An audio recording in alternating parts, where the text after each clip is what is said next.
സർക്കാരിന്റെ അനുനയ നീക്കങ്ങൾ പാളിയതോടെ സമരം കടുപ്പിച്ച് ആശാവർക്കർമാർ സെക്രട്ടേറിയറ്റ് മുന്നിൽ പ്രതിഷേധ മഹാസംഗമം നടക്കുകയാണ്. ആവശ്യങ്ങൾ പൂർണ്ണമായും അംഗീകരിക്കും വരെ ശക്തമായ പ്രതിഷേധവുമായി മുന്നോട്ടു പോകുമെന്നും Kerala ASHA health workers association അറിയിച്ചു.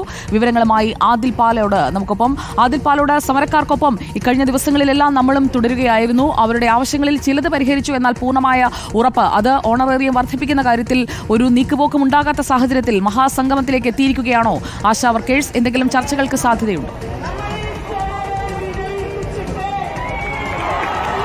ആരോഗ്യമന്ത്രി ചർച്ചയ്ക്ക് തയ്യാറാണെന്ന് പറയുമ്പോഴും കൃത്യമായൊരു വിവരം ഇവർക്ക് ലഭിച്ചിട്ടില്ല.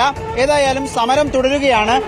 പ്രധാനപ്പെട്ട ആവശ്യങ്ങൾ സർക്കാർ കഴിഞ്ഞ ദിവസങ്ങളിൽ അംഗീകരിച്ചിരുന്നു. അതിൽ പ്രധാനമായും ഒന്ന്, ഓണറേറിയത്തിന്റെ കുടിശ്ശിക 3 മാസം ഉണ്ടായിരുന്നു. അത് 2 മാസത്തെ കുടിശ്ശിക നൽകാനുള്ള അനുവാദം ധനവകുപ്പിൽ നിന്ന് ലഭിച്ചിട്ടുണ്ട്. 2, ഓണറേറിയം 7000 രൂപ ലഭിക്കുമ്പോഴും അതിന് നിരവധി മാനദണ്ഡങ്ങൾ ഉണ്ടായിരുന്നു. ആ മാനദണ്ഡങ്ങൾ പൂർത്തീകരിച്ചാൽ മാത്രമേ 7000 രൂപ അക്കൗണ്ടുകളിൽ എത്തുമായിരുന്നുള്ളൂ. ഈ മാനദണ്ഡങ്ങൾ നീക്കി ഉപാധിയില്ലാതെ ഓണറേറിയം നൽകാം എന്ന് കഴിഞ്ഞ ദിവസം ആരോഗ്യവകുപ്പ് തീരുമാനിക്കുകയും ചെയ്തു. പക്ഷേ ഓണറേറിയം വർദ്ധിപ്പിക്കാതെ ഒരടി പോലും സമരത്തിൽ നിന്ന് പിന്നോട്ട് പോകില്ല എന്നതാണ് ഇവരുടെ നിലപാട്. 7000 രൂപയാണ് ഓണറേറിയം ഇനത്തിൽ നൽകുന്നത് സർക്കാർ. പക്ഷേ അത് മതിയാകില്ല, വണ്ടിക്കൂലിക്ക് പോലും ഈ പണം തികയില്ല എന്നതാണ് ഇവരുടെ പ്രധാനപ്പെട്ട ആവശ്യവും ഇവർ പറയുന്നതും. ഇവിടെ ആലപ്പുഴ, മറ്റ് വിവിധ ജില്ലകളിൽ നിന്ന് വന്ന ആളുകളാണുള്ളത്. 100 കണക്കിന് ആളുകൾ സെക്രട്ടേറിയറ്റിന് മുന്നിൽ എത്തിയിട്ടുണ്ട്. സെക്രട്ടേറിയറ്റിന് മുന്നിലെ MG റോഡ് ഒരു ഭാഗം പൂർണ്ണമായും ഗതാഗതം സ്തംഭിച്ചിട്ടുണ്ട് എന്ന് പറയേണ്ടി വരും. റോഡിലിരുന്നും മറ്റും സമരം ചെയ്യുകയാണ് ആശാ വർക്കർമാർ. ഈ ആലപ്പുഴ നിന്ന് വന്നൊരു ചേച്ചി, എന്താ നിലവിലെ സ്ഥിതി? ആലപ്പുഴ നിന്ന് നേരത്തെ പറയുന്നുണ്ടായിരുന്നു വണ്ടിക്കൂലി പോലും ഇല്ലാതെയാണ് ആളുകൾ വരുന്നത്. വണ്ടിക്കൂലി പോലും ഇല്ലാതെ ഞങ്ങൾ വരുന്ന കാര്യം ഒരുപാട് ബുദ്ധിമുട്ടി. രാവിലെ ഞങ്ങളെന്ന് പറഞ്ഞ വെളുപ്പിനെ 2:30 ആയപ്പോൾ ഇറങ്ങി അവിടെ നിന്ന് ഞങ്ങൾ കായലുവാരത്ത് താമസിക്കുന്നവരാ. ഞങ്ങൾ അവിടെ നിന്ന് ഓട്ടോയ്ക്ക് വരാനൊന്നും ഞങ്ങളുടെ ഈ പൈസ ഇല്ല. ഞങ്ങൾ വളരെ കഷ്ടപ്പെട്ട റെയിൽവേ സ്റ്റേഷനിൽ എത്തിയത് പോലും. ഞങ്ങൾക്ക് സമരവുമായി മുന്നോട്ട് തന്നെ അതിന് ഒരു മാറ്റവും ഇല്ല. 2 മാസം ഓണറേറിയം അവർ അനുവദിച്ചെന്ന് പറഞ്ഞു, പക്ഷെ ഇതുവരെ ഞങ്ങൾക്ക് കിട്ടിയിട്ടില്ല. ഇല്ല. ഇവിടുത്തെ ആളുകളോടൊക്കെ പ്രതികരണം ചോദിക്കാം. ഈ അമ്മമാരൊക്കെ ഇവിടെ ഉണ്ട്. എങ്ങനെ ജീവിതം, എവിടെ നിന്ന് വരുന്ന? ഞാൻ വലിയതറ വെട്ടുകാട് UPHS വരുന്നതാണ്. ഞങ്ങൾക്ക് ഒരുപാട് ബുദ്ധിമുട്ടാണ്. കാരണം എന്താ പറയുക, ഞങ്ങളുടെ UPHS ഒരു ഭാഗത്തും ഞങ്ങൾ വർക്ക് ചെയ്യുന്നത് വേറൊരു ഭാഗത്തുമാണ്. ബസ് പോലും പെട്ടെന്ന് കിട്ടത്തില്ല. ശമ്പളം ഈ 7000 രൂപ കിട്ടിയതുകൊണ്ട് എന്താ മെച്ചമുണ്ടോന്ന് പറഞ്ഞാൽ ഞങ്ങൾ യാത്രാ കൂലി കഴിഞ്ഞിട്ടാണ് ബാക്കി. ഇവർ വല്ലപ്പോഴും കൂടെയാണ് നമുക്ക് പൈസ തരുന്നത്, സ്ഥിരമായിട്ട് തരുന്നതല്ല. സ്ഥിരമായിട്ട് തന്നാൽ മാത്രമേ നമുക്ക് എന്തെങ്കിലും ഉപകാരം കാണുകയുള്ളൂ. ഇത് ഞങ്ങളിപ്പോ തീരെ രോഗികളാണ്. കാരണം എന്താന്ന് പറഞ്ഞു കഴിഞ്ഞാൽ ഞങ്ങൾ പറ്റുന്നില്ല. കാരണം ഇത് തികയുന്നില്ല. ഇത് ഞങ്ങളുടെ യാത്രാക്കൂലിയാണ് ഒരുപാട് പോകുന്നത്. യാത്രാക്കൂലി തന്നെ കിട്ടാത്ത സ്ഥിതിയാണോ? അതെ. 7000 രൂപ മതിയാകുന്നില്ല. ഇല്ല. ഞങ്ങൾക്ക് 13,200 രൂപ തരുന്നെന്ന് പറഞ്ഞ് അത് വെറുതെ പറയുന്നതാ. ഈ സമയത്താണ് PSC അംഗങ്ങൾക്കൊക്കെ പൈസ കൂട്ടാനുള്ള തീരുമാനം. അതറിഞ്ഞു ഞങ്ങളിപ്പോ വാർത്തയിലൊക്കെ കണ്ടതാണ്. പക്ഷെ മനുഷ്യരഹിതമാണ് നമ്മളൊത്ത് കാണിക്കുന്നത്. കാരണം എന്താ പറയാ, ഇത്രയും നമ്മൾ വെയിലും മഴയും ഒന്നും എല്ലാം കൊണ്ട് നമ്മൾ സഹിച്ചാണ് ഓരോ പേപ്പറുകളും ചോദിക്കുന്ന റിപ്പോർട്ടുകൾ നമ്മൾ അവരുടെ കൈക്ക് കൊടുക്കുന്നത്. പക്ഷെ അത് വാങ്ങിച്ച് അവർ ക്രെഡിറ്റ് എടുക്കുന്നു, ട്രോഫി വാങ്ങിക്കുന്നു, അവാർഡ് വാങ്ങിക്കുന്നു.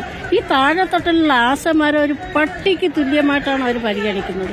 എന്നെങ്കിൽ ഞങ്ങളിവിടെ വന്ന് ഇരിക്കുകയില്ലായിരുന്നു. ആ 7000 രൂപയും കറക്റ്റായിട്ട് തന്നിരുന്നെങ്കിലും ഞങ്ങളിവിടെ ഞങ്ങളുടെ മരുന്ന് നോക്കണം, ഞങ്ങളുടെ ഭക്ഷണം നോക്കണം, ഞങ്ങളുടെ കുട്ടികളെ നോക്കണം, ഞങ്ങളുടെ വീട്ടു സാഹചര്യം നോക്കണം.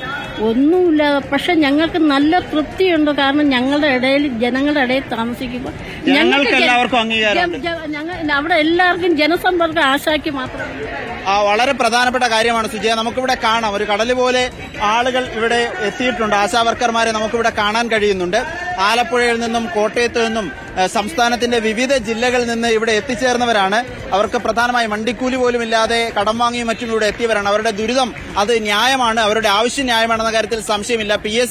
PSC അംഗങ്ങൾക്ക് കൊടുക്കുന്ന ശമ്പളം എന്തുകൊണ്ട് അതിന്റെ 1% വർധന ഇവിടെ നൽകുന്നില്ല എന്ന ചോദ്യം അവർ ഉന്നയിക്കുന്നുണ്ട്. ജീവിത വൃത്തിക്ക് പോലും കഴിയാത്ത സാഹചര്യമുണ്ട്. എന്താ അവസ്ഥ? ജീവിതം ബുദ്ധിമുട്ടാണോ? ശരിക്കും ബുദ്ധിമുട്ടിലാണ് ഞങ്ങൾ. എവിടെ നിന്ന് വരുക? കായംകുളം, ആലപ്പുഴ ജില്ലയിലെ കായംകുളത്തുനിന്ന് വരുക. ഇത് PSC മെമ്പർമാർക്കൊക്കെ ശമ്പളം കൂട്ടി, ലക്ഷങ്ങൾ കൂട്ടി എന്നുള്ള വാർത്ത അറിഞ്ഞോ? അറിഞ്ഞിട്ടുണ്ടായിരുന്നു. അത് കേട്ടോ നിങ്ങൾക്ക് എന്താ തോന്നിയത്? സ്വാഭാവികമായിട്ടും വിഷമം വന്ന് ഈ ഒരു സമരത്തിൽ പങ്കെടുക്കണമെന്ന് തീർച്ചയായിട്ടും ഞങ്ങൾക്ക് ആ നിമിഷം തോന്നുകയും ചെയ്ത് ഞങ്ങൾ കായംകുളത്തുനിന്ന് ഒരുമിച്ച് കുറച്ച് പേരിവിടെ എത്തുകയും ചെയ്തിട്ടുണ്ടായിരുന്നു. ഈ സമരം വിജയിപ്പിക്കണം, അത് തന്നെയാണ് ഞങ്ങളുടെ ലക്ഷ്യം. സമരം ഓണറേറിയം വർദ്ധിപ്പിക്കാതെ പിന്നോട്ട് പോവില്ല എന്ന് തന്നെയാണോ? അതെ, അതെ, ഓണറേറിയം വർദ്ധിപ്പിക്കാതെ ഞങ്ങൾ പിന്നോട്ടില്ല. ഒറ്റകാലം ഇനി എടുക്കില്ല.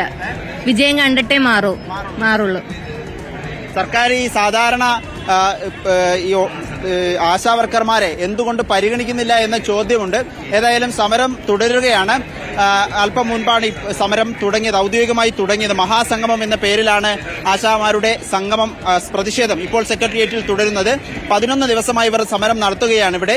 ഇതിനിടെ ആരോഗ്യമന്ത്രി ചർച്ച നടത്തിയെങ്കിലും ചർച്ച വിജയം കണ്ടിരുന്നില്ല. ഓണറേറിയം വർദ്ധിപ്പിക്കുക എന്നുള്ളതാണ് ആവശ്യം. ആ ആവശ്യത്തിൽ ഒരു തീരുമാനമാകാതെ മുന്നോട്ട് പോകാനാകില്ല എന്ന നിലപാടിൽ ഇവർ ഉറച്ചു നിൽക്കുകയും ചെയ്യുന്നു. 100 കണക്കിന് ആശാ വർക്കർമാരാണ്, ആശാ പ്രവർത്തകരാണ് ഇവിടെ സമരവുമായി എത്തിയിരിക്കുന്നത്. സുജയ. ഓക്കെ, ആദിൽ പാലോടാണ് ആശാ വർക്കർമാരുടെ സമരം തുടർച്ചയായി പ്രേക്ഷകരിലേക്ക് എത്തിച്ചുകൊണ്ടിരിക്കുന്നത്.